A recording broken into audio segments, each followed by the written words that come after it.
At first it sounded like a tragedy so ordinary that no one questioned it. A late night, a warm bath, a husband awakened by a crying baby. By the time police arrived, the explanation was already in place. A woman had drowned in her own bathtub. Accidents like that happen. People slip, people fall asleep, warm water, exhaustion, silence. But sometimes, the body tells a different story. And sometimes, it takes years, decades even, for the truth to surface. It was just after 2:30 in the morning, when the 911 call came in. The dispatcher's voice was calm, procedural, trained for emergencies, but the man on the other end sounded anything but calm. His words tumbled out quickly, unevenly. My wife drowned. She drowned in the bathtub." Police and paramedics rushed to the address in a quiet, upscale neighborhood in South Barrington, Illinois. At first it sounded like a tragic accident.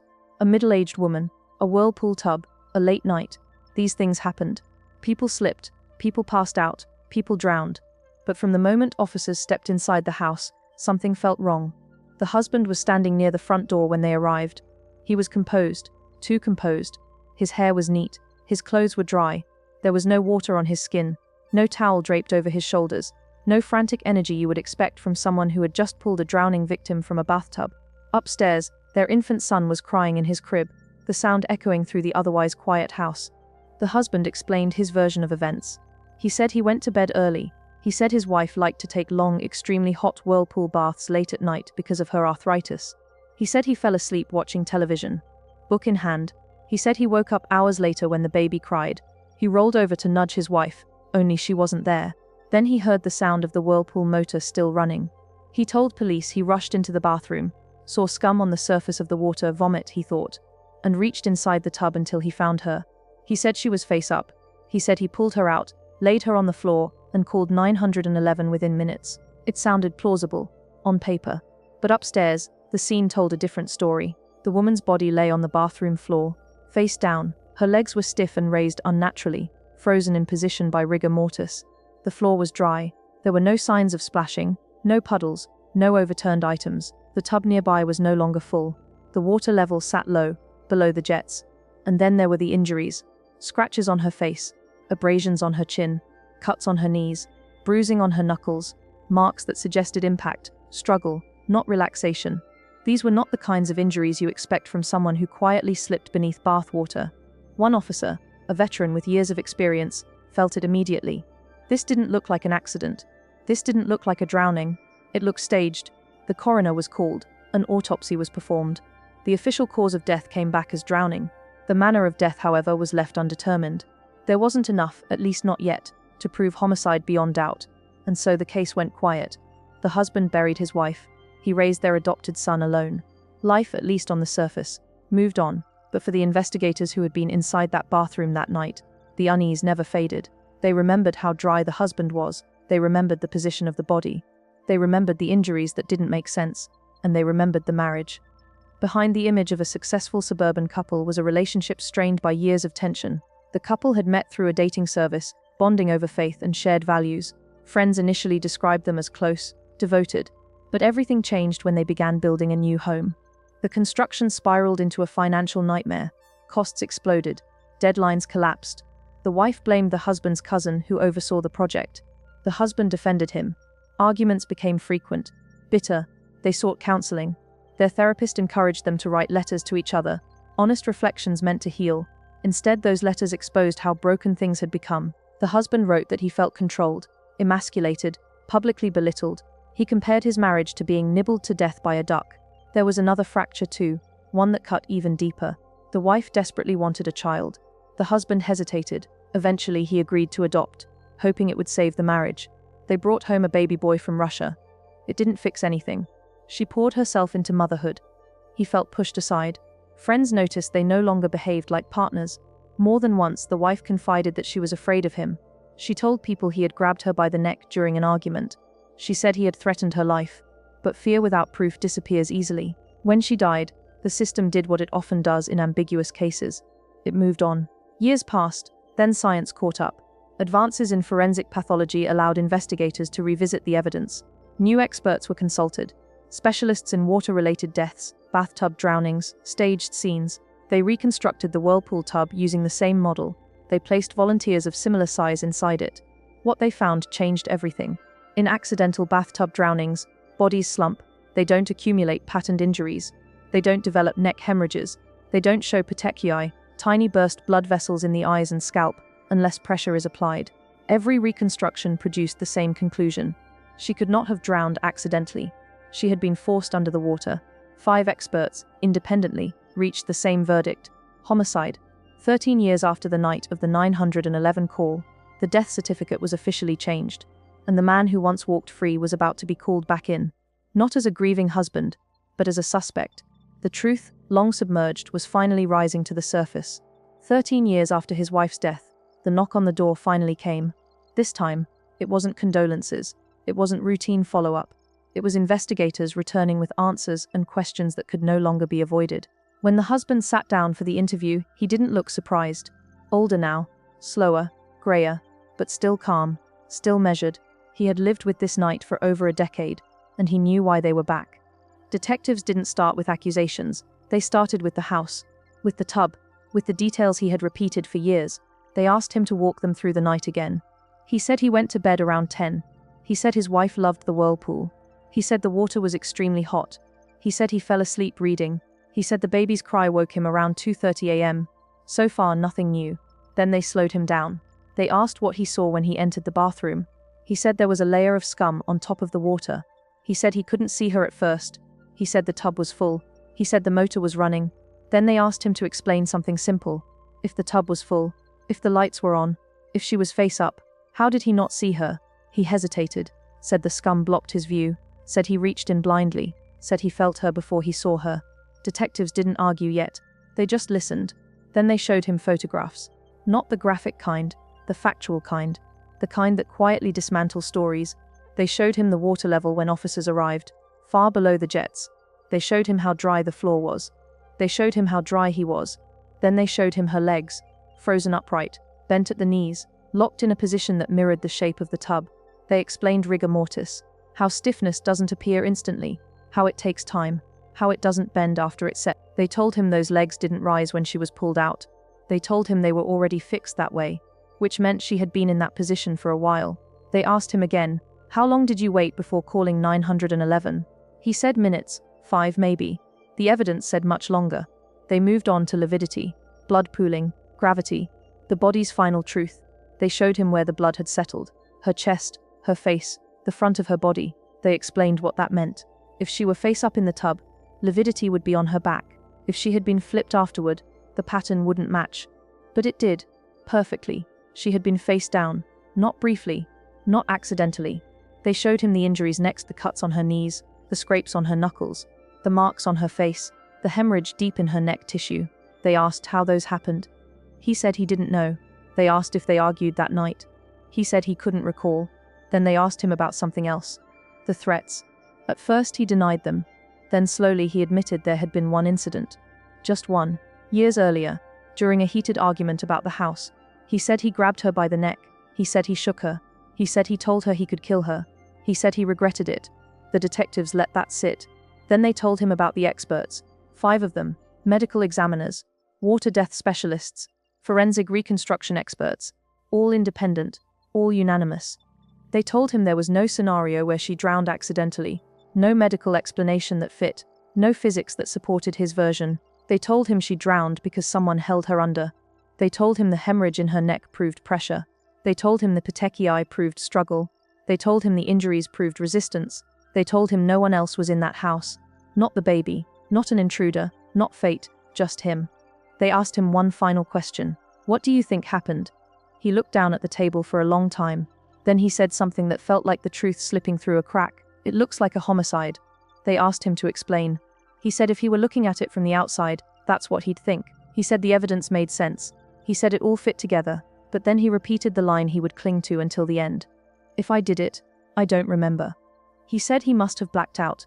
He said maybe it was rage. He said maybe it was something he couldn't recall, but he never said no. He never said I didn't do it. He said it looked like he did. That was the moment the interview shifted, not because he confessed, but because he stopped denying. When they pressed him further, he shut down, asked for a lawyer. The interview ended, but the case didn't. Armed with expert reports, reconstructed evidence, and a story that collapsed under scrutiny, prosecutors moved forward. 13 years after a quiet suburban bathroom became a crime scene, the truth was no longer underwater. It was ready for a jury. The trial didn't begin with drama. It began with patience. By the time the case finally reached a courtroom, more than a decade had passed since that early morning, 911 call. Memories had faded. Relationships had changed. A child had grown up without a mother, and with a father who insisted, year after year, that he didn't remember what happened. But the evidence hadn't faded. The prosecution knew this would not be a case won with emotion. There was no eyewitness, no confession, no surveillance footage. This case would live or die on science, consistency, and the quiet contradictions that had lingered since the very first officer walked into that bathroom. They started where the jury needed to start: the scene. Jurors were shown photographs of the bathroom, exactly as it was found. The stillness of it was unsettling. No chaos, no overturned furniture, no frantic attempt to save a life. Just a body on the floor, face down, partially covered, legs unnaturally stiff. Then the experts took the stand. One by one, medical examiners explained what drowning actually looks like. Not what people assume it looks like, but what it truly looks like under examination. Accidental bathtub drownings, they explained, usually involve intoxication, illness, or loss of consciousness. The body slumps. Injuries are minimal. The scene is messy, uncontrolled. This scene wasn't. They explained the hemorrhage in the neck tissue, deep bruising that could only occur if pressure was applied while the person was still alive. They explained petechia, the burst blood vessels in the eyes and scalp that indicate oxygen deprivation combined with force. They explained the cuts and abrasions. Knees don't scrape themselves in a bathtub. Knuckles don't bruise unless someone is trying to push up, to grip, to resist. Then came the reconstruction. Using the same model of whirlpool tub, investigators demonstrated what happens when a person of similar size gets in. When positioned face up, the body is clearly visible. When face down, the legs rise along the tub's slope, often breaching the surface. The jurors watched as experts explained that if she had been face down, as the injuries and lividity showed, her legs would have been visible immediately. There would have been no searching for her, no confusion, no blindness caused by scum. Which meant the husband's account didn't just stretch the truth. It defied physics. Then came lividity, the concept that would quietly seal the case. Jurors were shown diagrams, photos, comparisons. Blood settles when the heart stops, following gravity. It does not move afterward. It does not lie. Her lividity was on the front of her body, which meant she was face down when she died. Not after, not briefly, not accidentally. The defense tried to counter with doubt. They argued stress, fatigue, memory lapses. They suggested that panic could explain inconsistencies, that grief could distort recollection, that time itself could blur truth.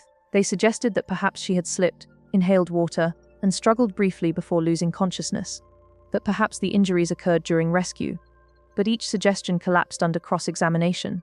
The experts explained that rescue injuries don't match defensive injuries. That hemorrhaging inside the neck cannot come from pulling someone out. That lividity cannot rearrange itself. The defense pointed to the absence of motive. The prosecution pointed to the letters, the counseling records, the years of unresolved conflict, the threat that had once been spoken out loud. "You know I could kill you." The jury listened as friends of the victim testified. They spoke of fear, of unease, of things said quietly, almost apologetically, as if the victim herself didn't fully believe her own danger. "She told me she was afraid of him. She said he had grabbed her by the neck once. She said things felt different after the house." The defense objected. The judge allowed it, because fear, while not proof, was context, and context mattered. The most haunting moment came when the defendant himself took the stand. He spoke softly, carefully. He didn't argue science. He didn't challenge the experts. He didn't even insist it was an accident. He said he didn't remember. He said he loved his wife. He said he would never hurt her. He said if the evidence pointed to him, he couldn't explain it. "If I did it," he said, "I don't recall doing it." The prosecution didn't press him aggressively. They let the silence stretch, let the jury sit with what he wasn't saying. No denial, no outrage, no alternate explanation, just absence. In closing arguments, the prosecutor brought it all together. "This case isn't about what you think happened," she said. "It's about what could not have happened." She walked the jury through every impossibility, every contradiction, every physical law the defense would have them ignore. "You don't have to know exactly how long she was held under," she said.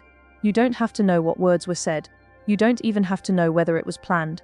You only have to know that she was held under." The defense asked the jury to consider doubt, to consider the passage of time, to consider the lack of memory.